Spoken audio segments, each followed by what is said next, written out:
Harlan Ellison once said, "Star Wars is adolescent nonsense. Close Encounters is obscurantist drivel. Star Trek can turn your brains to puree of bat guano. And the greatest science fiction series of all time is Doctor Who. And I'll take you all on, one by one or all in a bunch, to back it up." Doctor Who has been a popular science fiction television series for decades, dating all the way back to 1963. And on top of that, there are many novelizations of the show's episodes. But the question is, does the writing in these novels hold up, amidst many fans' complaints on the deteriorating quality in the television show's writing? Is Doctor Who becoming Dr. Pooh?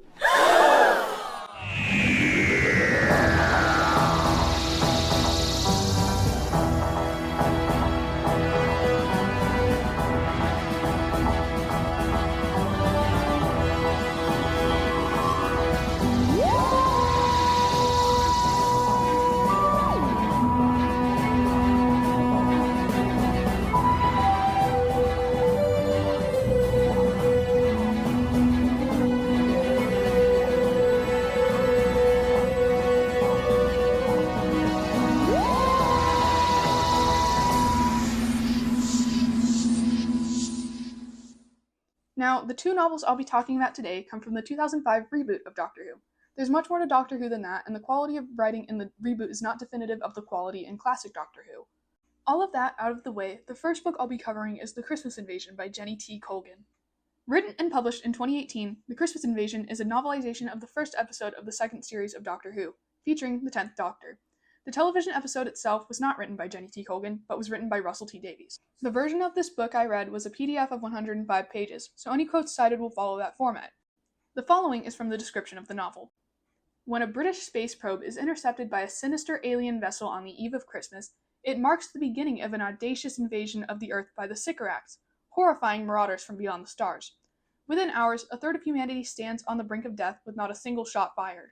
Our planet needs a champion, but the Doctor is not fit for service. He's just regenerated, delirious in a new body and a dressing gown. Forced into his battered shoes is his friend, Rose Tyler, a girl from a London council estate.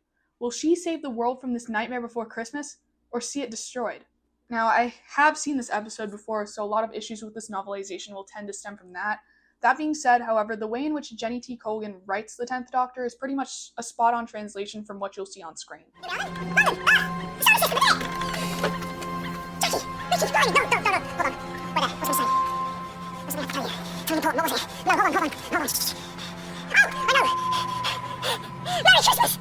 The main difference between the episodes and the novels is typically in the novels you'll get much more insight on what any given character is thinking during a particular moment in which they're the main focus. For example, Harriet Jones, Prime Minister. She thought about homes across the land, children overexcited. Up already? Oh no, they were surely fast asleep, dreaming of sugar plums. It was the night before Christmas, but something was stirring. The amount of descriptive language used in this novel is no joke. Even when describing Guinevere 1, it feels like Jenny T. Colgan did the absolute most. Far, far out, where the cameras didn't show, the little probe was moving, the tiniest dot of light in the vast black nothingness of space, its solar wings spinning gently in the endless night, its own lights displaying the little Union Jack carved in its side on its long, long journey.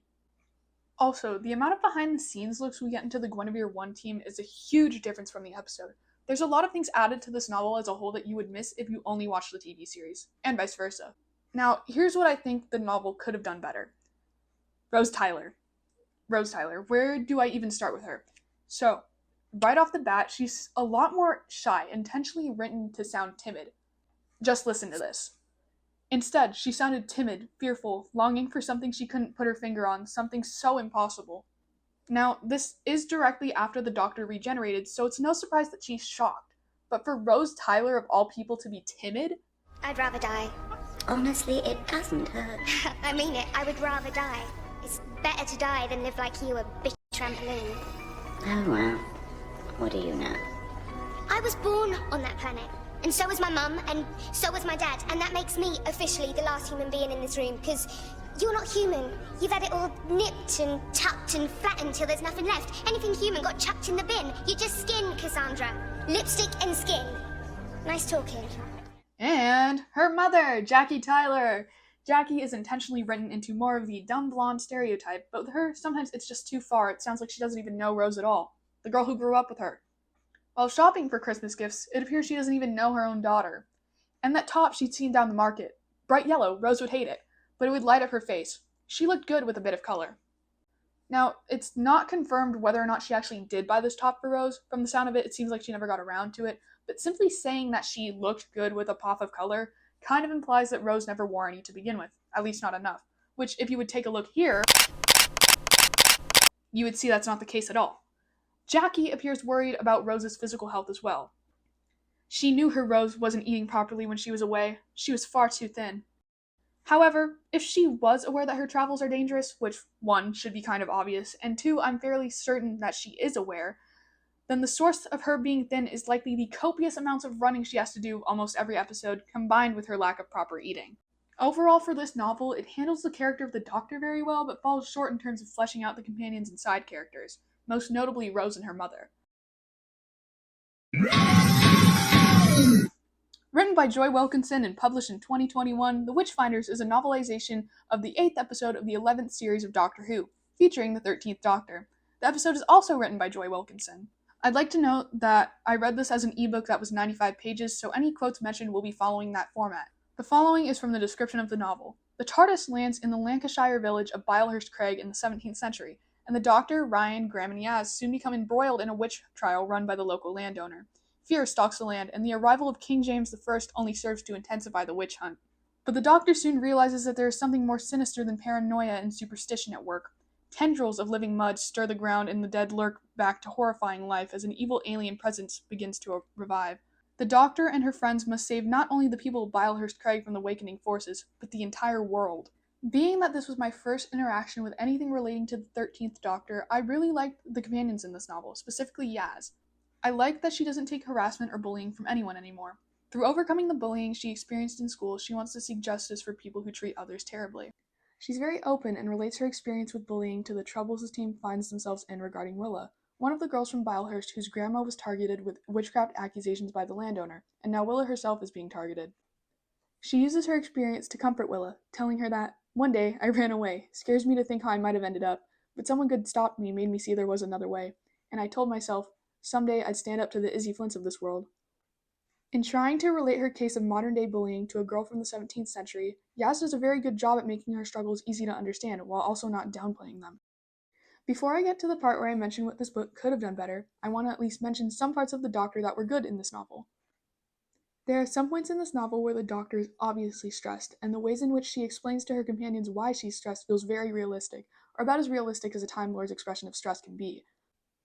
I can't stop my own thoughts rushing on from one moment to the next, so how can I act like a dam across the whole ocean of time as if I know where it's all flowing?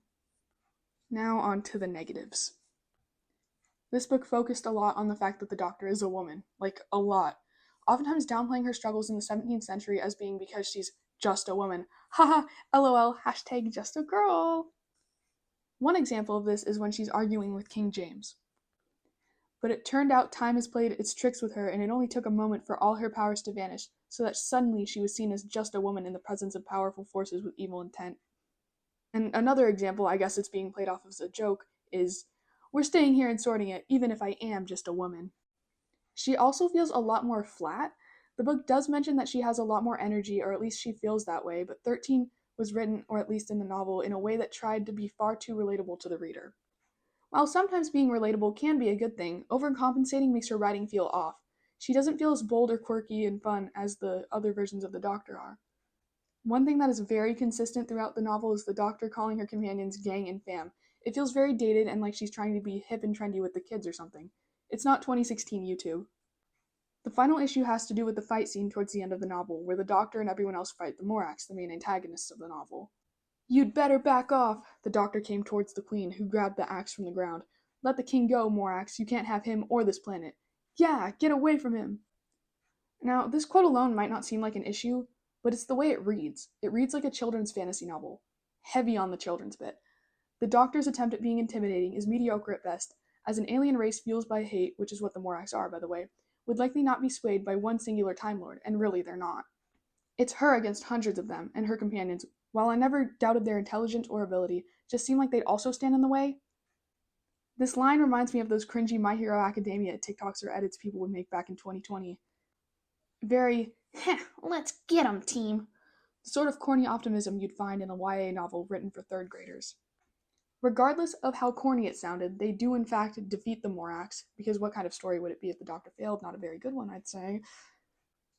And all is well. So, there's that.